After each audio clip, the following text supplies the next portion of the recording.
அஸ்ஸலாமு அலைக்கும் வரஹ்மத்துல்லாஹி வபரகாத்துஹு.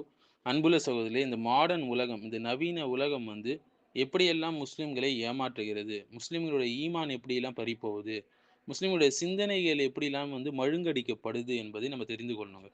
நிச்சயமாக இந்த நவீன காலத்துல நிறைய பலன்கள் இருக்கு. அதை பற்றி நம்ம பேசவில்லை. அதனுடைய பாசிட்டிவ் சைட நம்ம பேசல. அதை எல்லாருமே பயன்படுத்திக் கொள்ளலாம், அனுபவிக்கலாம். ஆனா இதனுடைய நெகட்டிவ் சைட நிச்சயமாக எல்லாரும் தெரிந்து கொள்ளணும். அதை தெரிந்து கொள்ளவில்லை என்றால் எல்லாருடைய ஈமானும் தாரைவாக்கப்பட்டுவிடும். எல்லாருடைய ஈமானும் அழிஞ்சிடும் இல்லைங்களா? அதற்கான ஒரு வேலை தான் நடந்து கொண்டிருக்குது. பல பெரும் பெரும் தவறான சிந்தனையாளர்களால்.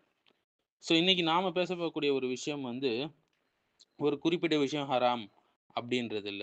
ஒரு குறிப்பிட்ட பாவத்த பத்தியும் நம்ம பேச போறதில்ல. ஒரு குறிப்பிட்ட அரசியல் கொள்கையை பற்றியதும் கிடையாது. நாம பேசப் போற விஷயம் வந்து அதை விட ஒரு டீப்பான ஒரு விஷயம். நம்ம உலகத்தை எப்படி பார்க்கிறோம் என்பதுதாங்க. ஒரு மனிதனுடைய செயல்களை மாற்றுவதற்கு முன்பு அவனுடைய சிந்தனையை மாத்தணும் இல்லைங்களா? சிந்தனைய மாத்திட்டா ஈஸியா செயல மாத்திடலாம். அவனுடைய சிந்தனையை மாற்றுவதற்கு முன்பு அவன் உலகத்தை பார்க்கும் கண்ணோட்டத்தை மாத்தணும். இன்னைக்கு நம்ம சுத்தி இருக்கக்கூடிய நவீன உலகம் வந்து நமக்கு செல்ஃபோன குடுத்துருச்சு. இன்டர்நெட்ட குடுத்துருச்சு. விமானத்த குடுத்திருக்கு. மருத்துவ முன்னேற்றங்கள குடுத்திருக்கு. தகவல் தொழில்நுட்பத்த நெறையவே குடுத்திருக்கு. இதெல்லாம் கருவிகள் தான். ஆனா இங்க கேள்வி என்னன்னா, இந்த கருவிகளோடு சேர்ந்து நமது சிந்தனை முறையும் மாறிவிட்டதா என்பது தான் முக்கியமான கேள்வி. முதலாவது நவீனத்துவம்னா என்னன்னு சொல்லி பார்க்கணுங்க. நவீனத்துவம் என்பது ஒரு புதிய ஃபோன் வச்சுக்கிறதோ, கார் வாங்குறதோ, இல்ல வெஸ்டர்ன் ஸ்டைல்ல ட்ரெஸ் மேற்கத்திய ஆடை உடுத்துறதோ, இதெல்லாம் கிடையாது. நவீனத்துவம் என்பது அடிப்படையில என்னன்னா, மனிதன் வந்து உலகத்தையும், தன்னையும் புரிந்து கொள்ளக்கூடிய விதத்திலே ஏற்பட்ட மிகப்பெரிய வரலாற்று மாற்றம் என்று சொல்லலாம். ஒரு காலத்துலலாம் மனுஷன் என்ன கேள்வி கேட்பான்னா, அல்லாஹ் என்ன என்ன என்ன விரும்புறான் அப்படின்னு சொல்லி கேட்பான். ஆனா இந்த நவீன மனநிலை வந்து என்ன கேட்குதுன்னா, எனக்கு என்ன வேண்டும்னு சொல்லி கேட்குது.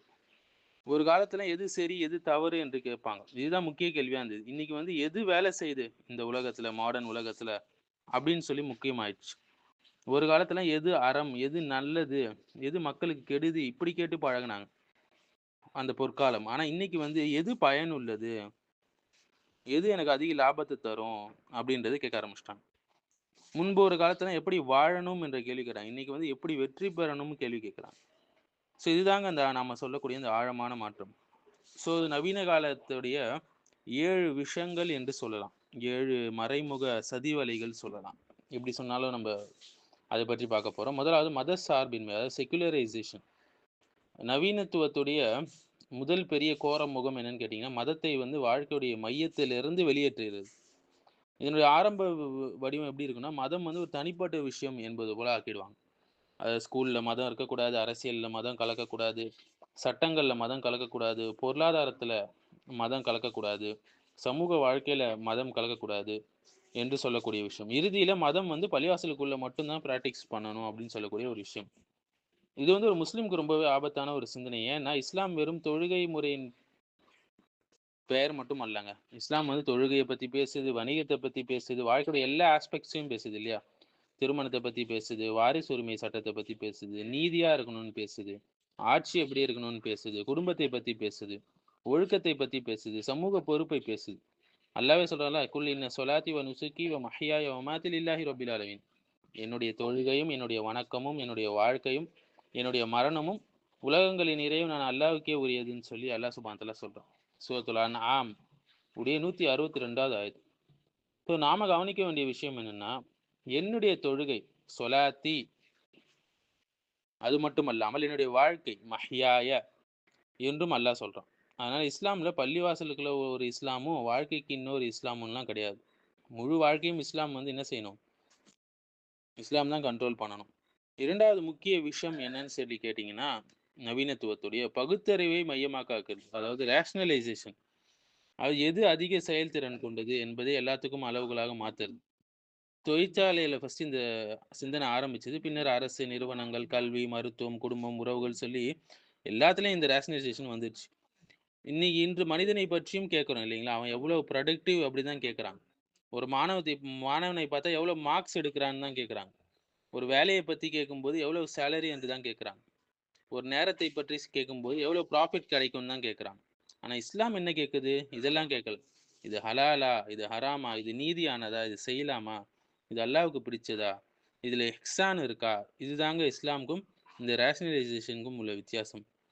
எஃபிஷியன்சி நல்லதான்னு கேட்டா நிச்சயமாக நல்லது தான். அதுல மாற்று கருத்து கிடையாது. ஆனா இஸ்லாம் எஃபிஷியன்சிய எதிர்க்கல ஒருபோதும். இன்னல்லாஹ கதபல் இஹ்சான அலா குல்லி ஷைஇன் என்று நபி ஸல்லல்லாஹு அலைஹி வஸல்லம் சொன்னாங்க. அல்லாஹ் எல்லாவற்றிலும் இஹ்சானை விதித்துள்ளான்னு சொன்னாங்க. ஆனா செயல்திறன் மட்டும் போதாதுங்க. அறமும் அதுல சேர்ந்து இருக்கணும். எஃபிஷியன்சி கூட எத்திக்ஸும் இருக்கணும்னு சொல்ல வரேன். ஸோ ஒரு செயல் வந்து வேகமாக முடிஞ்சிருச்சு என்பதால அது சரியாயிடாது. ஒரு தொழில் வந்து அதிக லாபம் கொடுக்குது என்பதால அது ஹலாலாகி விடாது. ஒரு அரசியல் முடிவு பயனுள்ளதாக இருந்தது என்பதால அது நீதியான அரசியல் முடிவுன்னு ஆயிடாது. ஸோ இஸ்லாமிய அளவுகோல் என்னன்னா, அதுல எஃபிஷியன்சி இருக்கணும், ஜஸ்டிஸ் இருக்கணும், இஹ்சான் இருக்கணும், தக்வா இருக்கணும். அது 4 சேர்ந்து இருக்கணும். ஸோ அடுத்தது வந்து இண்டிவிஜுவலிசம், அதாவது தனி மனிதவாதம் சொல்லுவாங்க. நவீன உலகத்துடைய 3வது விஷம் அல்லது கோரமுகம் என்று சொன்னா, நான் என்று சொல்லக்கூடிய அந்த வார்த்தை. என்னுடைய வாழ்க்கை, என்னுடைய உடல், என்னுடைய விருப்பம், என்னுடைய சுதந்திரம், என்னுடைய தேர்வு, என்னுடைய சந்தோஷம் சொல்லி எல்லாமே நான் சொல்லி இஸ்லாம் தனிநபரின் உரிமையை மறுக்கல. அதை நம்ம புரிஞ்சுக்கணும். ஆனால் இஸ்லாமிய மனிதன் வந்து நான் யாருக்கும் பதில் சொல்ல வேண்டியதில்லை என்று வாழ முடியாது. ஏன்னா அவன் அல்லாஹ்வுடைய அடியான். வமா கலக்துல் ஜின்ன வல் இன்ஸ இல்லா லியஅ்புதூன் இல்லைங்களா? ஸோ நவீன தனி மனிதவாதம் என்பது வந்து மை லைஃப் மை சாய்ஸ் என்று சொல்லக்கூடியதா இருக்கு. ஆனா இஸ்லாம் எனக்கு என்ன சொல்லுது? எனக்கு தேர்வு சுதந்திரம் இருக்கு நிச்சயமா. ஆனா அந்த தேர்வுக்கு அல்லாஹ்விடம் நான் பொறுப்பானவன். மறுமையில அது கணக்கு கொடுக்கணும். இதுதான் முக்கியமான வேறுபாடு இஸ்லாமுக்கும் இந்த இவங்க சொல்லக்கூடிய இந்த இண்டிவிஜுவலைசேஷனுக்கும். அடுத்தது உலகத்துடைய புனித அர்த்தம் வந்து மறைஞ்சு கொண்டே போகுது. அதாவது டிஸ்என்சான்ட்மென்ட் என்று சொல்றாங்க. இது ரொம்பவே ஆழமானதுங்க. நவீன மனிதன் வந்து உலகத்தை எப்படி பார்க்குறான்னு பாருங்க. மரமா அது வந்து ஒரு உயிரியல் சம்மந்தப்பட்டது. மழையா அது ஒரு நீர் சுழற்சி அவ்வளோதான். மனுஷனா ஒரு உயிரியல் அமைப்பு அவ்வளோதான். பிரபஞ்சமா அது அது பொருள், ஆற்றல் சேர்ந்த ஒரு விஷயம். அறிவியல் வந்து இவற்றின் எப்படி என்பதை தான் விளக்கும். ஹவ் என்பதை தான் விளக்கும். இஸ்லாம் அதற்கு எதிரானது கிடையாதுங்க. அதை நம்ம புரிஞ்சுக்கொள்ளணும்.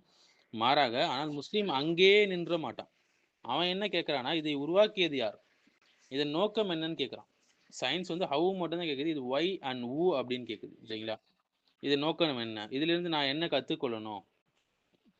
குர்ஆன் அதனால தான் தொடர்ந்து இயற்கை என்ன சொல்லுது? ஆயாத் என்று சொல்லுது. ஆயத்தாக பார்க்க சொல்லுது. அதாவது அல்லாஹ்வுடைய அத்தாட்சிகளாக பார்க்க சொல்லுது. அதாவது இயற்கை வெறும் பொருள் மட்டும் கிடையாது. ஒரு ஜட பொருள் மட்டும் கிடையாதுங்க. அது அல்லாஹ்வுடைய அடையாளங்களை காட்டக்கூடிய ஒரு அடையாள புத்தகம். அல்லாஹ்வுடைய படைப்பை காட்டக்கூடியது. மழைய பார்த்தீங்கன்னா, விஞ்ஞானி என்ன சொல்லுவார்? நீர் சுழற்சியை பார்க்கலாம் என்று சொல்லுவார். ஆனா முஸ்லீம் வந்து அந்த நீர் சுழற்சியும் பார்ப்பான். அதற்கு பின்னால் உள்ள அல்லாஹ்வின் குத்ரத் அந்த ஆற்றலையும் பார்ப்பான். அடுத்து 5வது விஷயம் என்னன்னு பார்த்தீங்கன்னா, அந்நியப்படுதல். அதாவது ஏலியனேஷன் சொல்லுவாங்க. இப்போது நவீன மனிதனுடைய மிகப்பெரிய முரண்பாடு என்னன்னு பார்த்தீங்கன்னா, அவனிடம் தொடர்பு அதிகமா இருக்கு. ஆனா நெருக்கம் குறைவா இருக்கு. Facebookல, Instagramல ஆயிரக்கணக்கான லட்சக்கணக்கான நண்பர்கள் இருக்கிறாங்க. ஆனால் மனசு தொறந்து பேச ஒரு நல்ல ஃப்ரெண்டு கூட இல்ல. குடும்பம் வந்து எல்லாரும் ஒரு வீட்ல இருக்கிறாங்க. ஆனா ஒவ்வொருவரும் தனித்தனி ஸ்க்ரீன்ல இருக்கிறாங்க. அவங்களுக்குன்னு ஃபோனுன்னு சொல்லி அப்படி இருக்கிறாங்க.